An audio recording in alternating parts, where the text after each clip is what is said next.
Masuk, habaib. Buya, masuk buya. Assalamualaikum warahmatullahi wabarakatuh. Waalaikumsalam warahmatullahi wabarakatuh. Alhamdulillah. Alhamdulillahilladzi yuhibbul ulama wa yukrimul ulama wa yuwakkirul ulama wa innama yakhshallaha min ibadihi ulama. Asyhadu an la ilaha illallah wahdahu la syarika lah wa asyhadu anna sayyidina Muhammadan abduhu wa rasuluh la nabiyya ba'dah. Allahumma salli wa sallim ala sayyidina Muhammadin al-Fatih lima ughliqa wal khatim lima sabaq nasiril haqqi bil haqq wal hadi ila siratikal mustaqim wa ala alihi haqqa qadri wa miqdarihi al-'azim. Amma ba'd. Subhanaka la ilma lana illa ma 'allamtana innaka antal alimul hakim. Rabbi shrah li sadri wa yassir li amri wahlul 'uqdatam min lisani yafqahu qawli bi jahi sayyidina wa nabiyina Muhammad sallallahu alaihi wasallam.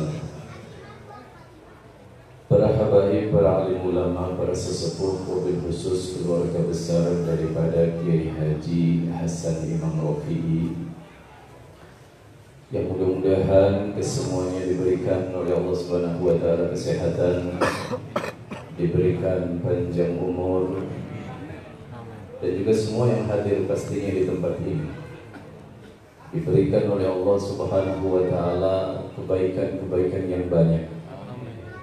Karena kita pernah mendengar ucapan dari salah satu wali min awliyaillah, man hadara majlis min majalisil khair fi Ramadan kana bi kulli qadamin ibadah salat. Itu yang dikatakan oleh para ulama kita, bahwa hadirnya kita di dalam satu majlis, setiap langkahan diberikan nilai yang sangat istimewa, ibadah 1 tahun ketika kita melakukannya di bulan Ramadan.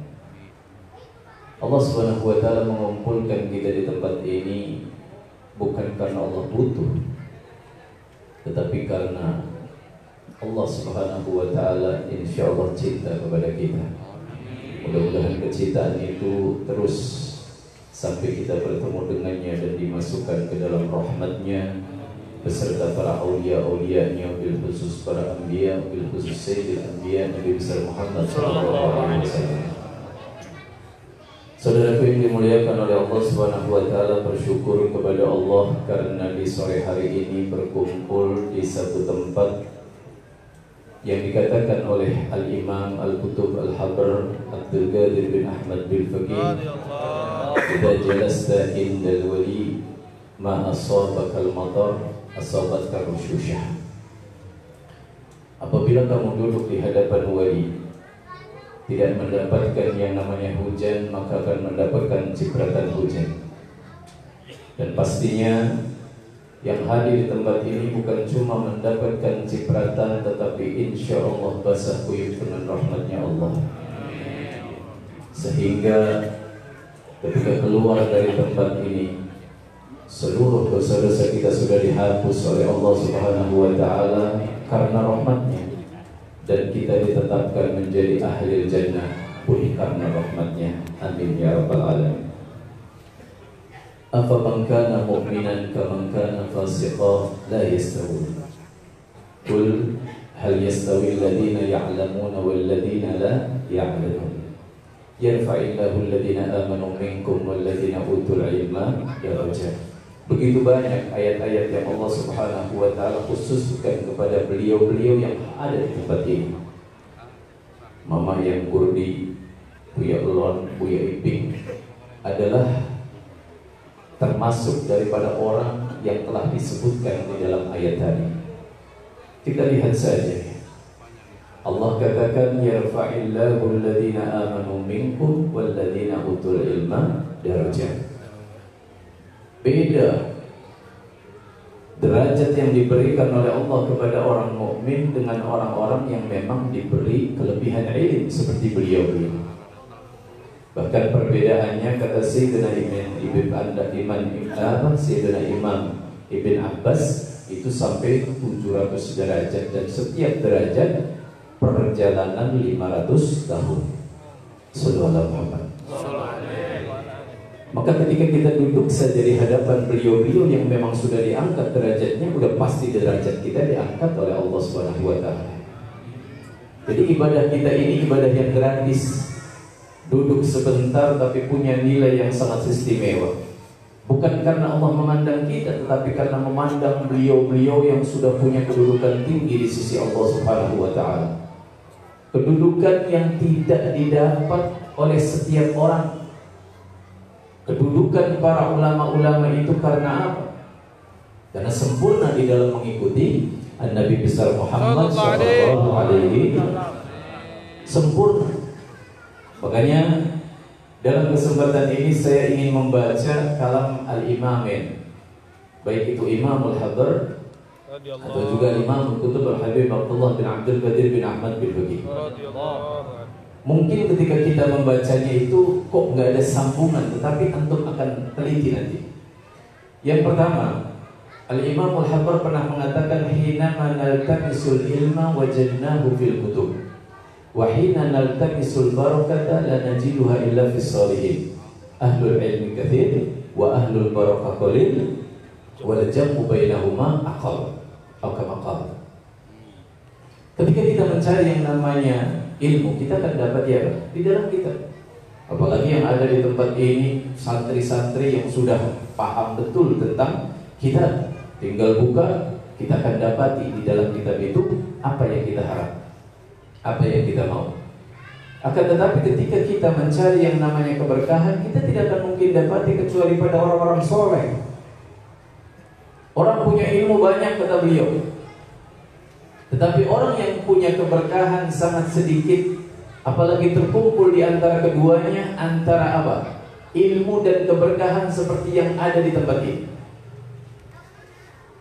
Mama yang Kurdi, Buya Olon, Buya Iping, ini adalah orang-orang yang terkumpul di antara ilmu dan barokah. Maka ketika duduknya kita di tempat ini, ilmu insya Allah kita dapat, begitu juga keberkahan kita dapat. Karena kita mencari itu yang namanya keberkahan. Hidup kalau tidak ada berkah, tidak ada manfaat. Harta tidak ada berkah, tidak ada manfaat. Ilmu tidak ada berkah, tidak ada manfaat. Maka kita harus cari di mana ada keberkahan, maka kita duduk di situ. Insya Allah kita pulang dengan membawa keberkahan yang banyak. Amin ya rabbal alamin. Kemudian kalam yang kedua adalah kalam Al-Imam Kutub Al-Habib Abdullah. Ini tidak nyambung sebetulnya. Beliau mengatakan, man shoma Ramadan wa la ya'rifu ahkam as-shaumi falaysa bishaim. Siapa orang yang berpuasa dan di saat dia puasa itu tidak mengerti hukum-hukum daripada puasa, maka tidak dianggap puasa. Ini kan gak nyambung sebetulnya. Tetapi perlu Anda ketahui, wali-walinya Allah Subhanahu wa taala ketika kita duduk berkumpul di tempat ini, apakah beliau senang dipuji? Secara zahir tidak. Akan tetapi secara batin ketika orang yang memujinya masuk ke dalam rahmatnya Allah senang. Bukankah Nabi SAW pernah mengatakan, udhkuru mahasina mautakum, sebutkan kebaikan-kebaikan orang yang mati di antara kalian. Kita menyebutkan ulama yang kita kholi saat ini, Imam Rafi, itu pasti punya nilai. Karena Allah Subhanahu wa taala memandang siapapun yang hadir karena ta'zim, pengagungan kepada ulama yang kita kholi saat ini. Yang kedua, ketika kita membaca manaqibnya, ada hikayat-hikayat yang disebutkan di sini. Beliau senang. Kenapa? Karena inda dzikras shalihin tanzilur rahmah. Ketika kita menyebut nama orang-orang soleh, maka kita insya Allah termasuk daripada orang yang mendapatkan rahmatnya Allah Subhanahu wa taala, karena turun rahmat banyak.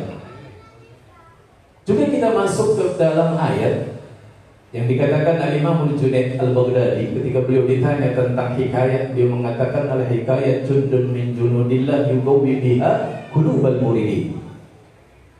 Hikayat itu adalah tentara daripada tentara Allah yang menguatkan hati-hati orang-orang yang hendak menuju kepada Allah. Ketika ditanya Imam Junaid, apa dalilnya? Beliau mengatakan wa kullan naqussu 'alaika min anba'ir rusul ma nuthabbitu bihi fuadak. Semua aku ceritakan tentang cerita para nabi, para rasul untuk menjadi apa, menjadi kokoh hatimu. Siapa? An-Nabi Muhammad sallallahu alaihi wasallam. Nabi diceritakan dari awal suratul Baqarah sampai akhir, begitu banyak cerita tentang para nabi untuk menjadi kuat hati Nabi, walaupun hati Nabi sudah paling kokohnya hati. Nah, kita yang hadir di tempat ini diceritakan tentang aulianya Allah Subhanahu wa taala, maka akan menjadi kokoh hati kita, menjadi tambah cinta kepada wali tersebut, dan insya Allah kita menjadi kelompok orang yang dikumpulkan beserta beliau. Amin. Wa kullan naqussu 'alaika min anba'ir rusul ma nuthabbitu bihi fuadak. Tetapi ketika kita di tempat ini, di hall ini, membaca daripada kalam beliau para aulia tentang fikih misalnya, tentang ilmu misalnya yang berkaitan dengan puasa karena bertepatan dengan hari Ramadan, maka lebih berbahagia lagi beliau. Kenapa? Karena pewaris Nabi itu cinta betul ketika orang-orang yang hadir, apalagi cucu-cucunya, yang mau mempelajari tentang ilmu. Bukankah kita pernah mendengar di dalam hadis Nabi SAW ketika Sayyidina Abu Hurairah itu kan pergi ke pasar, yang saya yakin semua yang hadir juga paham tentang hadis ini. Beliau berkata kepada orang-orang ahli pasar, "Hei kalian lemah sekali." Mereka mengatakan, "Kenapa? Kok kami dianggap lemah? Tuh, warisan Nabi Muhammad lagi dibagikan di dalam masjid, kok kalian tenang-tenang saja di sini? Ambil bagian kalian." Akhirnya mereka pun berangkat semuanya dari pasar itu menuju ke masjid. Di dalam masjid didapati apa? Ada yang baca Quran, ada yang lagi sholat, ada yang lagi membaca tentang halal dan haram. Mereka kembali lagi. Sayyidina Abu Hurairah, beliau adalah orang yang bertanggung jawab dengan ucapannya. Tidak ketika mengucapkan demikian kemudian kabur, enggak. Beliau menunggu orang-orang datang kembali ke pasar. Mereka pun marah. Kami tidak dapatkan di sana warisan Nabi yang dibagikan katanya. Abu Hurairah bertanya, kalian melihat apa? Ada orang yang baca Quran, ada orang yang membahas halal dan haram. Dakamiratul Rasulullah, itu adalah warisan Nabi Muhammad SAW dengan dalil innal anbiya lam yuwarithu dinaran wala dirhaman wa innama waradul ilmah. Yang namanya para nabi tidak mewariskan dinar dirham, tetapi yang diwariskan apa? Yang diwariskan adalah ilmu. Jadi Nabi Muhammad SAW itu mewariskan ilmu kepada siapa? Kepada pewaris-pewarisnya, di antaranya yang kita hauli saat ini. Dan pewarisnya yang kita hauli saat itu saat ini adalah orang yang begitu cinta. Kalau seandainya yang hadir di tempat ini sedikit pulang dengan membawa apa? Dengan membawa ilmu tentang puasa misalnya, karena bertepatan dengan Ramadan. Apalagi kalau seandainya kita mempelajari betul apa yang ada di dalam bab-bab yang berkaitan dengan puasa, karena puasa kita itu harus meningkat dong. Bukankah Imam Al-Ghazali pernah membahas di dalam masalah puasa bahwa puasa itu ada 3 derajat. Yang pertama adalah shaumul umum, yang kedua adalah shaumul khusus, yang ketiga adalah shaumul khusus. Yang pertama adalah puasanya orang umum. Jangan sampai kita termasuk daripada kelompok ini. Kenapa? Karena puasanya hanya kaful badan wal faraj an qada'i syahwat. Sudah. Dia mencegah daripada apa? Makanan yang masuk ke dalam perut, faraj, tidak mau melakukan jima di waktu siang hari, itu saja. Akan tetapi di dalam berpuasanya ini sama sekali tidak mengikuti apa yang diutarakan, disampaikan oleh para ulama, sehingga tidak punya nilai.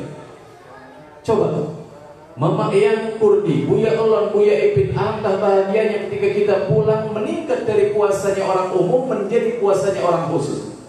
Dengan memahami apa sih yang namanya puasanya orang khusus, di mana puasanya orang khusus adalah bukan cuma kaful badan, bukan cuma kaful faraj, akan juga seluruh anggota tubuh kita jaga daripada kemaksiatan, sehingga kita insya Allah mendapatkan nilai yang istimewa di saat kita berpuasa. betul-betul bahagia para aulia, para ulama ketika kita mengamalkan apa yang disampaikan oleh para ulama tentang puasa itu tersebut. Dan yang ketiga adalah puasanya pastinya orang khusus. Kelompok para aulianya Allah Subhanahu wa taala yang tidak melakukan di saat puasa kecuali yang meningkatkan derajat di sisi Allah. Puasa selain Gusti Allah. Tidur itu puasa bagus karena Nabi mengatakan naumus shaim ibadah, tapi dari kalangan beliau-beliau kita bisa melihat sejarah yang saya dengar tahu ya, dari ayahanda beliau Buya Anom, tidurnya berapa di dalam setiap hari, lebih lagi di dalam bulan puasa. Mungkin kita tidak dapati beliau tidur, subhanallah. Tidur hanya duduk sebentar itu sudah dianggap tidur. Nah kalau kita tidur sebentar ya tidak dianggap tidur, kecuali kita tidur dan terlentang, dan itu pun hitungannya berjam-jam. Dan kita pengennya apa? Lailatul Qadar. Dari mana Lailatul Qadar kalau modelnya orang-orang puasa seperti ini? Kita pengen mendapatkan Lailatul Qadar, pastinya harus dengan usaha yang maksimal. Ikuti sejarahnya, bagaimana beliau-beliau yang saat ini kita hauli, pasti kita akan menemukan kehidupannya yang seperti Sayyidina Abdullah bin Husain bin Thahir misalnya, ketika beliau masuk Ramadan ngumpulin tuh anak-anaknya. Kemudian setelah dikumpulkan, kalian di dalam puasa Ramadan ini apa yang akan kalian tingkatkan? Semuanya bilang kami akan meningkatkan ibadah. Ada yang tilawatul Quran, ada yang ilmu, ada yang ibadah puasa dan sholat dan sebagainya. Kemudian Sayyidina Al-Imam Al-Habibullah bin Husain bin Thahir beliau menangis. Kenapa beliau menangis? Karena beliau tidak ada waktu lagi untuk menambah daripada waktu itu. Kenapa? Karena 24 jam waktunya sudah untuk ibadah semuanya kepada Allah di bulan selain Ramadan. Bagaimana beliau akan menambahnya? Nah, orang-orang seperti Buya yang kita khali ini udah modelnya kayak gitu. 24 jam waktunya untuk ibadah di bulan daripada bulan selain Ramadan. Bagaimana di bulan-bulan Ramadan? Nah, kita mudah-mudahan dengan kumpulnya di tempat ini diberikan oleh Allah Subhanahu wa taala pengetahuan, pemahaman tentang puasa, sehingga kita mendapatkan puasa yang punya nilai di sisi Allah Subhanahu wa taala. Jangan sampai puasa kita masuk ke dalam hadis kam min shaimin laisa min siyamihi illa al-ju' wal 'atas. Ya, jangan sampai masuk tuh. Berapa banyak orang yang buat puasa tetapi puasanya tidak mendapatkan apa-apa kecuali lapar dan haus. Ada beberapa ulama berbeda pendapat di dalam masalah ini. Di antaranya, kenapa kok masuk ke dalam kelompok ini? Karena di saat dia melaksanakan itu tidak meninggalkan larangan-larangan Allah. Khamsun yufattirnas shaim. 5 perkara yang membatalkan puasa. Yang pertama adalah al-ghibah wan namimah wal kadhib, al-yaminul kadhibah wan nadhar bisyahwah. 5. Artinya bukan membatalkan puasa tetapi yudhibna ajrah, yakni menghilangkan pahala puasa. Hati-hati. Yang pertama ghibah, ngomongin orang. Yang kedua adalah an-namimah, adu domba. Yang ketiga adalah al-kadhib, dusta. Yang keempat yaminul kadhibah, sumpah palsu. Yang keempat, yang kelima adalah an-nadharu bisyahwah. Kita pulang hati-hati, begitu banyak perempuan-perempuan di jalan, ketika kita memandang mereka, nilai pahala kita tidak ada sama sekali. Kam min shaimin laisa min siyamihi illa al-ju' wal 'atas. Kemudian pendapat yang lain, ketika kita melaksanakan puasa pasti kena ujub, karena dia pengen dipandang orang. Ini udah menjadi batal banget. Kita dulu ada satu cerita yang menarik tentang Sayyidina Syekh Abdul Qadir Jilani. Syekh Abdul Qadir Jilani punya murid, dia lagi berpuasa, kebetulan bukan bulan Ramadan ya. Ketika Kanjeng Syekh Abdul Qadir Jilani makan, kemudian menyuruh si santri tadi untuk makan. Kul. Beliau bilang, aduh maaf saya lagi puasa. Ini padahal yang nyuruh gurunya, yang nyuruh Syekh Abdul Qadir Al-Jailani. Saya tanggung kamu diberi pahala 1 bulan. Tetap tidak mau. Saya minta kepada Allah untuk kamu diberi nilai pahala 1 tahun kalau seandainya kamu berbuka. Tidak mau. Akhirnya suruh ditinggalkan ini orang, dan ternyata ketika sudah ditinggalkan dan mendapat murka dari Kanjeng Syekh Abdul Qadir Jailani, dia meninggal dalam keadaan su'ul khatimah, keluar dari agama. Kenapa? Karena di saat dia melaksanakan ibadah puasa ini bukan karena Allah. Ini yang nyuruh siapa? Yang nyuruh gurunya untuk berbuka, tetapi tidak sama sekali mengikutinya karena ada ujub di dalam dirinya. Dan yang ketiga, yang menyebabkan seseorang tidak diterima adalah makanan. Hati-hati, makanan yang Anda makan inilah yang menyebabkan diterima atau tidak. Syaitan itu ketika ada seseorang melaksanakan ibadah puasa, menyuruh syaitan yang lain, coba kamu lihat, bukanya dia dengan apa? Kalau bukanya daripada barang yang haram, gak perlu bingung apa yang dia katakan, huwayut ibn nafsah, dia nyusahin diri sendiri aja. Artinya setan udah nyantai ketika melihat orang korupsi, melihat orang makan riba, melihat orang yang suka mencuri dan sebagainya berpuasa, itu boro-boro diganggu sama setan. Karena apa? Karena sudah dibiarkan puasanya itu tidak punya nilai. Saudara yang dimuliakan oleh Allah Subhanahu wa taala, saya tidak akan berbicara panjang di sini, tetapi yang jelas insyaallah Mama Yahudi, Buya Allah, Buya Iping bahagia dengan kita ketika kita mempelajari sedikit saja tentang yang berkaitan dengan masalah ilmu. Kita pulang, kita amalkan, maka apa yang kita amalkan itu insyaallah menyebabkan kita mendapatkan nadrah, mendapatkan pandangan khusus daripada beliau semua. Amin ya rabbal alamin. Mungkin itu saja yang dapat saya sampaikan, bahwa saya alhamdulillah juga termasuk daripada keluarga Buya Iping. Ya, makanya saya diundang ini bukan sebagai penceramah, sebetulnya sebagai keluarga. Karena saya mendapatkan cucu daripada beliau, dan mudah-mudahan mendapatkan putra-putri yang soleh-solehah, yang insya Allah menjadi penerus daripada perjuangan beliau. Amin ya rabbal alamin. Wabillahi taufiq wal hidayah. Assalamualaikum warahmatullahi wabarakatuh.